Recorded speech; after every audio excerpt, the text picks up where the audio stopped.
One standard month had passed since Yuna stood before the academy. The main hall was filled once again, but this time the occasion was very different. Representatives from 12 species had traveled to Station Varanthos for the formal recognition ceremony. They sat in the observation galleries above the amphitheater floor, and their presence gave weight to what was about to happen. Yuna wore a new uniform now. It bore the insignia of a certified instructor and the additional markings of a Curriculum Development Council member. She had earned both distinctions in record time. Torvax stood at the podium, and his voice carried across the vast hall with authority that demanded attention. 30 years ago, I believed I understood warfare. He began. I believed that strength and discipline and superior natural abilities were the foundations of victory. I was wrong. The hall was utterly silent. 1 month ago, a human candidate arrived at this academy. Torvax continued. She was the weakest individual we had ever admitted. She could not match our strength, or our speed, or our senses. By every measure we used, she should have failed. He paused and looked directly at Yuna. Instead, she taught us. She taught us that adaptation is more valuable than power. She taught us that resilience is more important than armor. She taught us that the ability to learn from failure is the greatest survival trait any species can possess. Torvax gestured for Yuna to approach the podium. She walked forward and felt the eyes of hundreds upon her. Yuna Park.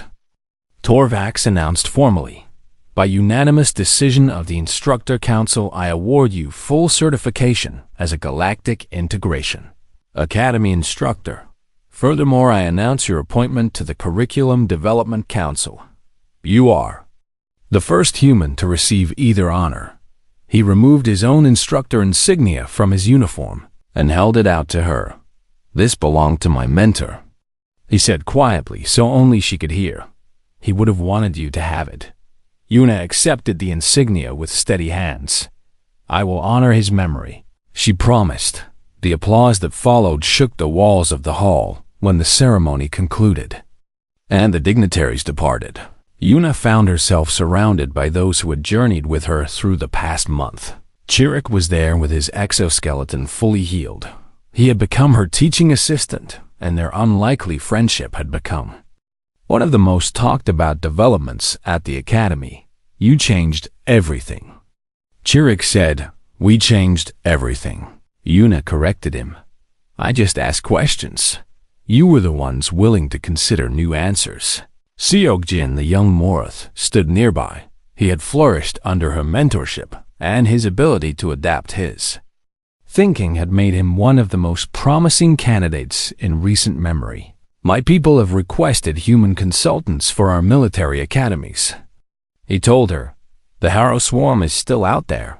We will not repeat the mistakes of the past. Vorn, the massive Kravoxy, approached with several of his kinsmen. Our homeworld has implemented your temperature management techniques, he reported.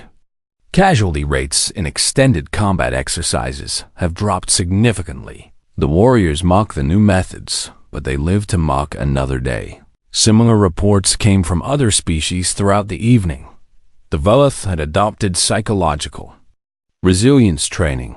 The Morath had developed protocols for functioning with degraded sensory capabilities. Species that had not even been present for her original lessons were requesting access to the new curriculum modules. The galaxy was learning what humanity had always known: strength without adaptability was brittle. Power without wisdom was dangerous, and the greatest warriors were not those who never fell, but those who always rose again. Late that night, Yuna visited the memorial wall. In the quiet wing of the academy, the names of instructors who had died in service were carved into the stone. Some had fallen in combat, while others had perished in training accidents. All had given their lives in pursuit of excellence. Torvax found her there as she knew he would. He stood beside her in silence for a long moment. My soldiers are on a different wall, he said finally, on my homeworld. I visit them when I can. Yuna nodded. I am sorry for your loss. I am sorry for all the losses that could have been prevented. Torvax replied. If we had understood sooner what you taught us. He turned to Facer. For centuries, my people taught that power was everything. He said, we built our entire civilization around that belief. We dismissed species like yours because you did not possess what we valued. Now, I understand that we were blind. The truly powerful are not those who have never been knocked down. The truly powerful are those who keep rising after they fall. He paused. What do humans call that quality? Yuna considered the question. We call it being human. She said with a small smile, but I think it is something all species can learn. It is not about what you are born with. It is about what you choose to become. Torvax made a sound that might have been a laugh. You continue to teach me even now. We continue to teach each other. Yuna replied. The next morning, new candidates arrived at the academy. Among them were 3 humans, and they looked as nervous and uncertain as Yuna had felt on her first day. A Veleth instructor greeted them at the registration center. It was Chirik, and his mandibles clicked in what Yuna now recognized as a warm welcome. You are fortunate. He told the human candidates, you will learn from the best instructor this academy has ever produced. The humans exchanged confused glances. We thought we would be learning from Kravoxi and Veleth instructors. One of them said, from the apex. Predator species. Chirik made a sound of amusement. You will learn from all of us. He assured them, but the one who will teach you the most important lessons is one of your own. She taught us that weakness is not something to overcome. It is something to learn from. She taught us that the species with the fewest natural advantages might have the most to offer. He gestured toward the main training hall where Yuna was preparing for the day's first session. Come, he said. Let me introduce you to your teacher. The human candidates followed him with wonder in their eyes. They did not yet understand what awaited them, but they would. Just as Yuna had once stood where they stood. Just as she had once been called. Weak on day 1. Just as she had become the teacher's teacher by day 3, the cycle continued and the lessons spread across the stars. And somewhere in the vast expanse of the galaxy, species that had never met a human began to hear stories of a small fragile being who walked into a hall of giants and taught them to see the universe differently. Stories of weakness becoming wisdom. Stories of survival becoming strength. The humans were coming, and the galaxy would never be the same. Word spread through the academy faster than Yuna had anticipated. By midday of the 3rd day, candidates were seeking her out between official training sessions. They came with questions they had never thought to ask before, and they came with doubts they had never dared to voice. A Kravoxi named Vorn approached her in the dining hall. He was massive, even by his species standards, and his scales bore the marks of a warrior who had seen real combat. Human. He said gruffly, I watched your simulation this morning. I have a question. Yuna set down her food and gave him her full attention. Ask. Vorn shifted uncomfortably because asking questions did not come naturally to his kind. My body overheats when I fight for too long. He admitted. It is shameful. My ancestors fought for hours without rest. Why am I weaker than they were? Yuna studied him for a moment. Your ancestors fought on your homeworld, she said. The environment there was cooler than station temperature. Your body is working exactly as it should, but the conditions have changed. She explained human techniques for managing body temperature during extended exertion. She taught him breathing patterns that would help regulate his internal heat. She showed him how to pace himself strategically rather than charging at full power from the start. Vorn listened with an intensity that surprised her. These are not warrior techniques, he said when she finished. They are survivor techniques. Is there a difference? Yuna asked. The Kravoxi considered this, and then he nodded slowly. Perhaps not, he admitted. Perhaps surviving is the first duty of any warrior. Throughout the afternoon, more candidates came to her with similar questions. The Veleth asked about psychological resilience because their species had never developed strong mental defenses against fear and pain. The Morath asked about functioning when their enhanced senses were compromised because they had always relied on abilities that could be taken away. Una taught them what humans had learned through millennia of struggle. She taught them breathing exercises for managing panic. She taught them pain compartmentalization techniques. She taught them how to function with degraded capabilities rather than shutting down completely. She did not realize that the instructors were observing until a messenger arrived at her quarters that evening. Instructor Torvax requests your presence in his office. The messenger announced immediately.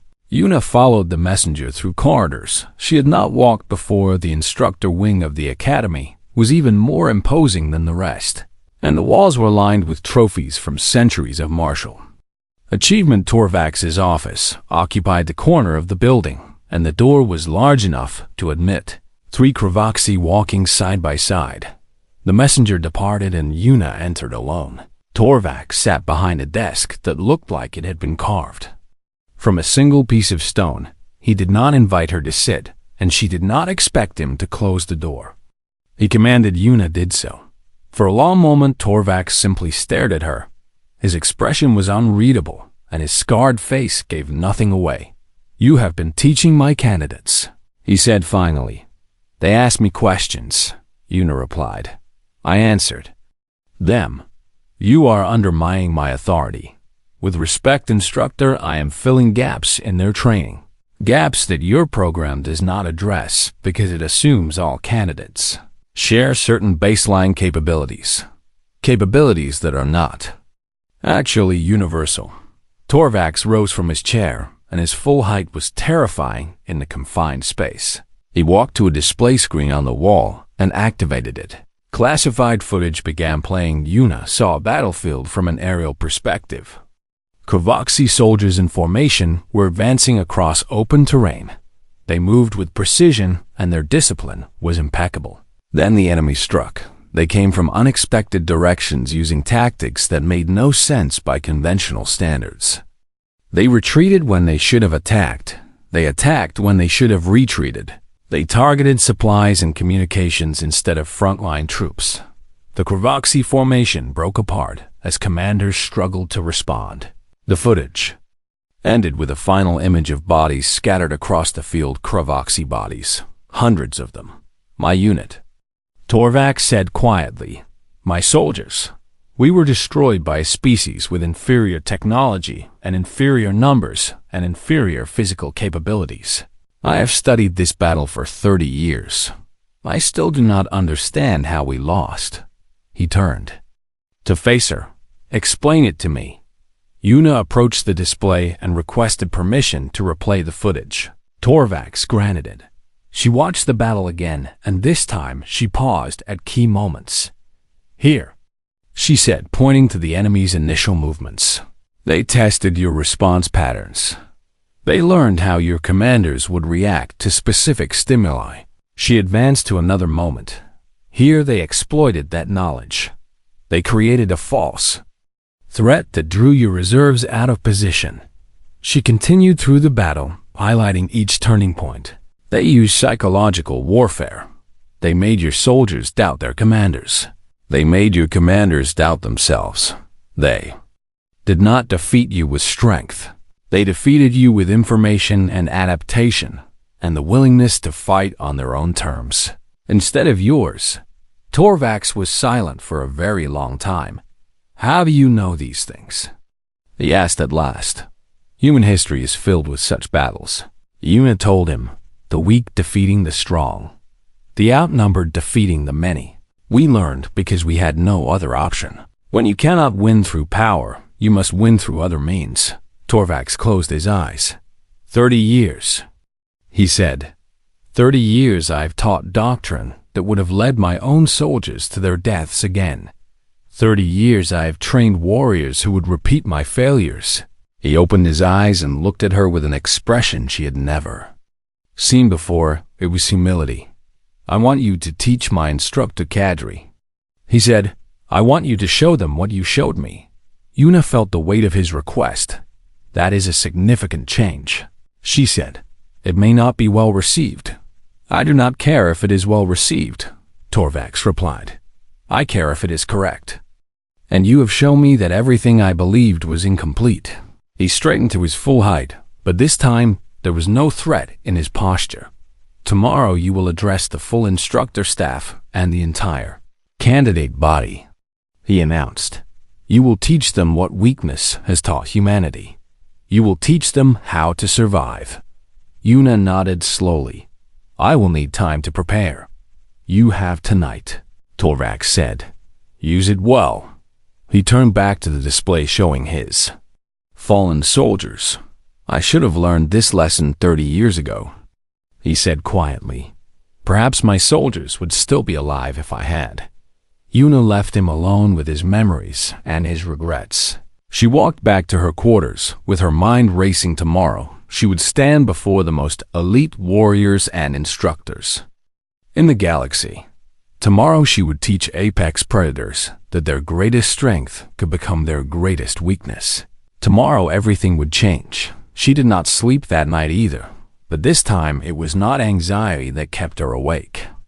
It was preparation. Day 3 began with tactical instruction in the main lecture hall. The surviving candidates took their seats in the massive amphitheater, and Yuna found herself in the front row.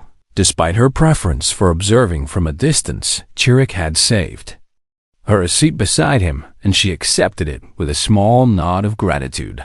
Instructor Torvax entered the hall with 2 senior instructors following behind him. They were a Velith female named Instructor Kasrix and a Morth male named Instructor Damok. Together, they represented 3 of the most powerful combat species in the known galaxy. Torvax activated the holographic display at the center of the hall, and a tactical scenario materialized before them. It showed a battlefield with terrain features and unit positions and movement patterns. Today we discuss established doctrine, Torvax announced. Formation fighting, and overwhelming force, and the exploitation of natural advantages. These principles have guided military strategy across the galaxy for thousands of years. He began the lecture and described how Kravoxy shock troops should form unbreakable lines. He explained how Velith rapid assault units should strike from multiple angles simultaneously. He demonstrated how Morith hunters should isolate and eliminate priority targets. The candidates listened and nodded and accepted everything. Without question, Yuna raised her hand. Torvax paused and stared at her with obvious irritation. You have a question, human, he said flatly. I do. Yuna replied, this scenario assumes the enemy will respond predictably to your assault. What happens when they do not? Torvax made a dismissive sound.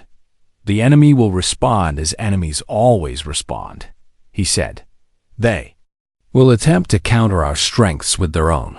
Superior force will determine the outcome. That is the nature of warfare. Yuna shook her head. With respect, instructor, I do not believe that is accurate. The hall fell silent, and every eye turned toward her. Explain yourself. Torvax commanded. Yuna stood and walked toward the holographic display. May I? She asked. Torvax gestured for her to proceed. Yuna manipulated the controls and modified the scenario. She changed the enemy positions and altered their behavior patterns. Your doctrine assumes the enemy will fight you on your terms, she said. But what if they refuse? What if they retreat instead of engaging?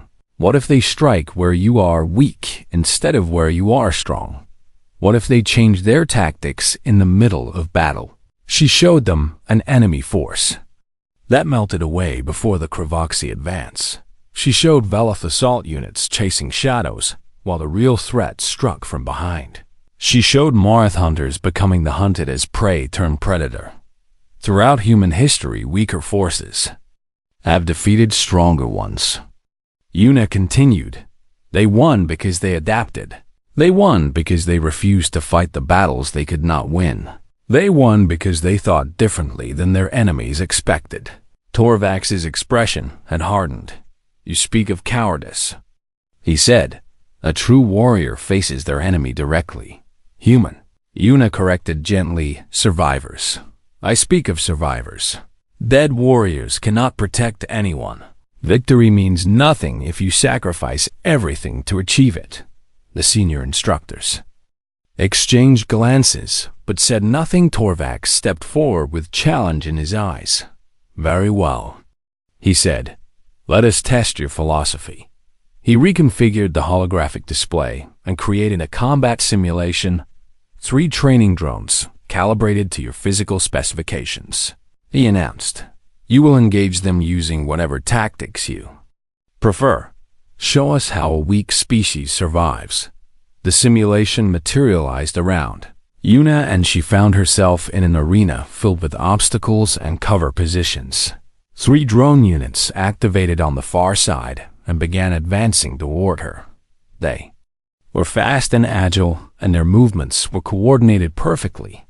Yuna did not engage them directly. Instead, she ran. She heard sounds of contempt from the watching candidates, but she ignored them. She moved through the arena with purpose, and she analyzed the drones as she fled. She noticed that they tracked her visually and adjusted their formation based on her position. She noticed that they communicated with each other using predictable signal patterns. She noticed that they prioritized direct engagement over tactical awareness. She led them into a narrow corridor between 2 obstacles, and then she changed direction suddenly. The lead drone tried to follow but collided with the obstacle. Its companions paused to reassess, and that pause was all she needed. Yuna grabbed a loose panel from the floor and hurled it at the sensor array of the second drone. The panel struck true, and the drone lost its ability to track her. It began firing wildly, and one of its shots struck the third drone. Chaos erupted, and Yuna exploited it mercilessly. She used the debris as cover, and she used the damaged drones as obstacles for the functional one. She set traps using the environment, and she baited the remaining drone into each one. 4 minutes after the simulation began, all 3 drones were disabled. Yuna stood alone in the arena, breathing hard but victorious. The hall was completely silent. Torvax stared at the results with an expression that had transformed from contempt to something else entirely. Chirrut was the first to speak. She won, he said simply, against opponents calibrated to match her. She won because she did not fight them. Instructor Kazrix added slowly, she made them fight themselves. Yuna returned to her seat, and the tactical lecture resumed, but something had changed. The other candidates were looking at her differently now, and some of them were taking notes on what she had done rather than what Torvax was teaching. After the session ended, a young Morath approached her. He was smaller than the others, of his kind, and his fur was darker. My name is Seokjin, he said. I chose a human name because I had a human mentor when I was young. He saved my life once. Yuna nodded respectfully. What can I do for you, Seokjin? The young Morath hesitated before speaking. 20 years ago, my people fought the Harrow Swarm, he said. We outnumbered them, and we were stronger, and our hunters were legendary. We lost. The swarm destroyed 3 of our colony worlds before we managed to drive them back. My people still do not understand what went wrong. He met her eyes with desperate hope. Can you explain it to me? He asked. Can you teach me what my people never learned? Yuna considered his request carefully. The swarm adapted, she said. They changed their tactics mid-battle, and your people could not respond. They had never needed to adapt before, so they did not know how. Seokjin nodded slowly. That is what my mentor said before he died. He told me that the Morath needed to learn to think like humans. He told me that our greatest strength had become our greatest weakness. Will you teach me? He asked again. Will you teach me to think differently? Yuna placed her hand on his arm. Yes, she said. I will teach anyone who wants to learn. From the shadows at the back of the lecture hall, Instructor Torvax watched this exchange. His expression was no longer dismissive, and it was no longer contemptuous. There was something new in his eyes now, something that looked almost like recognition. He turned and walked away without speaking, but Yuna noticed him watching, and she understood that. Day 3 was far from over. The transport ship shuddered as it docked with Station Varantos, and Yuna Park gripped the armrest until her knuckles turned white. She had traveled for 18 standard days to reach the Galactic Integration Academy, and now that she had arrived, she felt her stomach twist with anxiety. The other passengers had already departed, and she was the last one remaining in her seat. A mechanical voice announced that all passengers must disembark immediately, and Yuna forced herself to stand. She grabbed her single bag of belongings and walked toward the exit. The airlock opened and she stepped onto the station for the first time. The corridor stretched before her like a massive tunnel carved from dark metal, and the ceiling rose so high that she had to tilt her head back to see it. Everything about this place was built for beings much larger than humans. Yuna was not a tall woman, and standing at only 5 feet and 4 inches, she felt like a child who had wandered into a world designed for giants. She followed the illuminated path on the floor toward the registration center, and along the way she passed dozens of alien species. Some walked on 2 legs like her, while others moved on 4 or 6 or even more. A massive reptilian creature with scales, the color of dried blood, stomped past her, and she pressed herself against the wall to avoid being trampled. The creature did not even glance in her direction. She was invisible to them. At the registration center, a bored-looking administrator scanned her credentials and assigned her quarters in the dormitory wing. The administrator was a spindly being with many joints in its arms, and it looked at her with what she assumed was confusion. "Human," it said in a flat tone. "First one in the instructor certification program."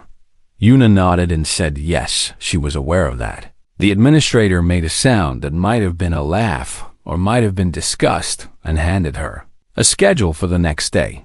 "Good luck," it said, and the way it spoke made clear that it did not believe luck would help her. Yuna found her quarters and discovered that the bed was 3 times her size and the ceiling was absurdly high. She climbed onto the massive sleeping platform and lay there staring upward.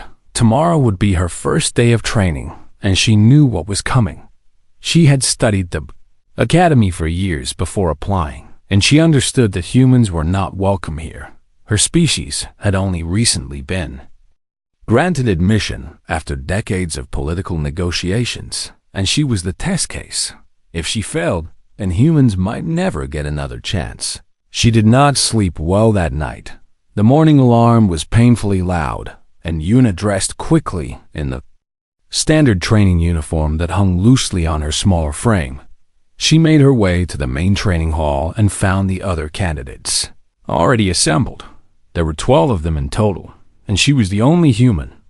The Kovaksi dominated the group with their massive reptilian bodies and natural armor plating. 3 of them stood together, and each one was at least 8 feet tall with claws that could tear through metal. The Valeth were smaller, but no less intimidating with their 4 arms and hard exoskeletons that gleamed under the artificial lights. 2 of them clicked their mandibles in conversation, and their compound eyes tracked Yuna as she entered. The Morath were perhaps the most unsettling with their towering furred bodies and eyes that seemed to absorb light rather than reflect it. They were apex predators from a world of eternal darkness, and their reputation as hunters was known throughout the galaxy. Yuna took her place at the end of the line and waited. The door at the far end of the hall opened, and lead instructor Torvax entered. He was Kravoxy, but larger than any of his species that Yuna had seen, and his scales bore the scars of countless battles. He moved with the confidence of someone who had never known defeat, and when he spoke his voice rumbled like thunder. "Welcome to the Instructor Certification Program," he announced. "You are here because your species consider you exceptional. By the end of this program, most of you will have failed. Those who remain will earn the right to train the next generation of galactic warriors." He began walking down the line and inspecting each candidate. When he reached the Kravoxy, he nodded with approval. When he reached the Veleth, he made a satisfied sound. When he reached the Morath, he paused to acknowledge their hunting prowess. Then he reached Yuna. He stopped and stared down at her, and his expression shifted to something between amusement and contempt. "Human," he said, as if the word itself was an insult. "I was told one of you would be joining us. I did not believe it until now." Yuna met his gaze and said nothing. Torvax turned to address the group. "Today we begin with physical assessments," he announced. "Strength and speed and sensory range and natural defenses. These measurements will establish your baseline capabilities." The assessments began, and Yuna watched as candidate after candidate demonstrated their natural superiority. The Kravoxi lifted weights that would crush a human flat. The Velith moved with blinding speed that her eyes could barely track. The Morath demonstrated sensory abilities that bordered on supernatural as they identified targets in complete darkness. Then it was her turn. Yuna stepped forward and completed each test to the best of her ability. She lifted what she could and ran as fast as her legs would carry her. She strained her merely human senses to detect what they could detect. When the results were compiled, Torvax displayed them on a massive screen for everyone to see. Yuna Park ranked last in every single category. Her strength rating was barely a fraction of the lowest Kravoxi. Her speed was laughable compared to the Velith. Her sensory range was practically non-existent next to the Morath. Her natural armor rating was listed simply as none. The other candidates made sounds of amusement, and one of the Velith stepped forward. His name was Chirik, and he clicked his mandibles in what was clearly mockery. "Humans should have stayed on their soft little world," he declared. "This one will not survive the first training exercise." Several others voiced their agreement. Torvax silenced them with a gesture and turned to face Yuna. "These results speak for themselves," he said. "You are the weakest candidate this academy has ever admitted. You may observe the training if you wish, but I want you to understand something clearly." He leaned down until his scarred face was level with hers. "You will never pass this program," he told her. "Your species simply lacks the necessary qualities. Accept this truth now and save yourself the humiliation of failing publicly." Yuna held his gaze, and her voice was steady when she replied, "I understand your assessment," she said. "But I did not travel 18 days to observe." Torvax made a sound that might have been respect or might have been pity and straightened to his full height. "Then you will learn a painful lesson," he said, and dismissed the candidates for the day. That night, Yuna sat in her oversized quarters and reviewed the training curriculum on her datapad. She studied the upcoming exercises and the evaluation criteria and the historical pass rates. She read about the species that had dominated this program for centuries, and she noticed patterns that the instructors seemed to have overlooked entirely. These apex predators had never learned to struggle because they had never needed to. Their natural gifts had always been enough. They had never faced challenges that their bodies could not overcome through raw power or speed or superior senses. Yuna smiled to herself in the darkness of her quarters. She had spent her entire adult life as an emergency room nurse and a wilderness rescue specialist. She had pulled broken bodies from collapsed buildings and frozen mountainsides. She had kept people alive when every odd was against them. She knew something that these powerful creatures had never had the opportunity to learn. She knew how to survive when survival seemed impossible. She began making notes and forming a plan. Tomorrow would be different. Tomorrow she would show them what weakness could teach strength. The second day began before dawn, with alarms blaring throughout the dormitory. Yuna was already awake and dressed when the sound filled her quarters because she had barely slept at all. She had spent most of the night studying the survival scenario that awaited them, and now she felt as prepared as she could possibly be. Candidates assembled in the transport bay, where a shuttle waited to carry them to the simulation zone. Instructor Torvax stood before them with his arms crossed over his massive chest.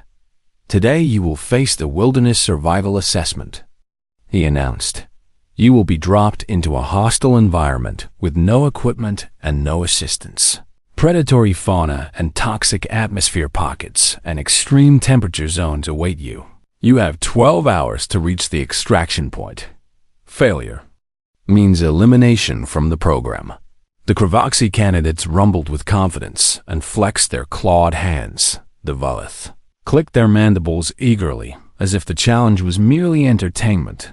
The Morris stood silent and still with their dark eyes gleaming. Una said nothing and simply waited. The shuttle carried them to the simulation zone, which occupied an entire section of the station that had been transformed into a deadly wilderness. When the doors opened, Una felt a wave of humid air wash over her, and she smelled vegetation and decay and something that might have been sulfur. The terrain stretched before them in a maze of twisted trees and bubbling pools and rocky outcroppings. Torvax gestured toward the distant horizon. The extraction point lies 40 kilometers in that direction, he said. The path you choose is your own. Begin. The apex predator candidates charged forward immediately with absolute confidence in their abilities. The Kravoxy crashed through the undergrowth like living tanks, and their armored bodies shrugged off branches and thorns. The Vela scuttled up the trees and began moving through the canopy at incredible speed. The Morith vanished into the shadows and trusted their superior senses to guide them. Within moments, Una stood alone at the starting point. She did not move. Instead, she knelt down and examined the ground beneath her feet. She studied the direction of the wind and the color of the sky, and the behavior of the small creatures that scurried through the brush. She noticed that the plants on the left side of the path were wilted and brown, while those on the right were green and healthy. She observed that the pools of water to the east gave off faint wisps of vapor that smelled wrong. She took her time, and she learned only when she understood the environment did she begin to move. She walked slowly and steadily along a path that no one else had chosen. The other candidates had taken the direct route toward the extraction point, but Una curved away from them and followed the healthier vegetation. 3 hours passed, and Una heard the first scream. It was a Kravoxy, and the sound was filled with pain and confusion. She changed direction and moved toward the noise, and found the massive reptilian lying on his side beside a bubbling pool. His scales had turned an ugly gray color, and he was gasping for breath. Toxic fumes, Una said as she approached. The pools release poison gas when disturbed. The Kravoxy stared at her with eyes that were beginning to cloud over. Help me. He rasped. Una knelt beside him and pulled her training uniform over her nose and mouth. She grabbed his arm and dragged him away from the pool with every ounce of strength she possessed. The Kravoxy was impossibly heavy, but she managed to move him far enough to reach clean air. She positioned him on his side so he could breathe more easily, and she stayed with him until his color began to return. How did you know? He asked weakly. I watched. Una said simply. The small animals avoided those pools. They knew something we did not. She left him to recover and continued on her path. An hour later, she found another candidate in trouble. It was Chirrut, the Velith who had mocked her the day before. He was lying at the base of a tree, and his exoskeleton had cracked along his left side. The rapid pressure changes in the environment had stressed his natural armor beyond its limits. Go away, human, he hissed when he saw her approach. I do not need help from a weakling. Una ignored his words and knelt beside him. She examined the crack in his exoskeleton and assessed the damage. If you move wrong, you will shatter completely, she told him. The crack will spread and you will die. Chirrut's compound eyes flickered with fear. Then I am already dead, he said. Una shook her head. No, she said, and began gathering materials from the forest floor. Humans break all the time. We have learned how to fix ourselves. She fashioned a splint from sturdy branches and strips torn from her uniform. She bound his damaged section carefully and distributed the pressure across a wider area. She showed him how to move without stressing the crack, and she walked beside him as he practiced. "Why are you helping me?" Chirrut asked. "I called you weak. I said your species should not be here. You did." Yuna agreed, "But I am not here to prove you wrong. I am here to pass this test. And where I come from, we do not leave people behind, even if they have been unkind to us." They traveled together for the next several hours, and along the way they encountered more fallen candidates. Amorath had become completely disoriented when the simulation disrupted his sensory input, and he was wandering in circles. Yuna approached him calmly and spoke in a steady voice. "Close your eyes." She told him, "Stop relying on your special senses. Feel the ground beneath your feet. Feel the direction of the wind. Use what remains, not what you have lost." The Morath was terrified and his fur stood on end, but he listened to her. He closed his eyes and followed her instructions, and slowly he began to find his way again. By the time the 12 hours ended, Yuna had reached the extraction point. She was not the first to arrive, because 2 Kravoxi and 1 Velith had made it before her. But she had made it, and that was more than anyone expected. What mattered more was that Chirrut had made it because of her. The disoriented Morath had made it because of her. 3 other candidates had made it because she stopped to help them along. The way instructor Torvax was waiting at the extraction point, and he said nothing as the survivors straggled in. He simply watched with an expression that Yuna could not read. That evening in the barracks, Chirrut approached her. His exoskeleton was being treated by medical staff, but he had sought her out before allowing them to finish human. He said, and his voice was different now, "Yuna." She corrected him gently. "My name is Yuna." "Yuna," he repeated. "I must ask you something." She waited. "How did you know what to do?" He asked. "How did you know how to fix me when I was broken?" Yuna considered the question, and then she answered honestly. "Humans are fragile," she said. "We break easily, and we get sick easily, and we die easily. So we learned to fix each other. We learned to adapt because we had no other choice." Chirrut was silent for a long moment. "Perhaps," he said slowly and carefully, "perhaps I was wrong about your species." Yuna smiled. "Perhaps," she agreed, "or perhaps you were right. Maybe we are weak. But weakness has taught us things that strength never could." She left him to think about her words and returned to her quarters.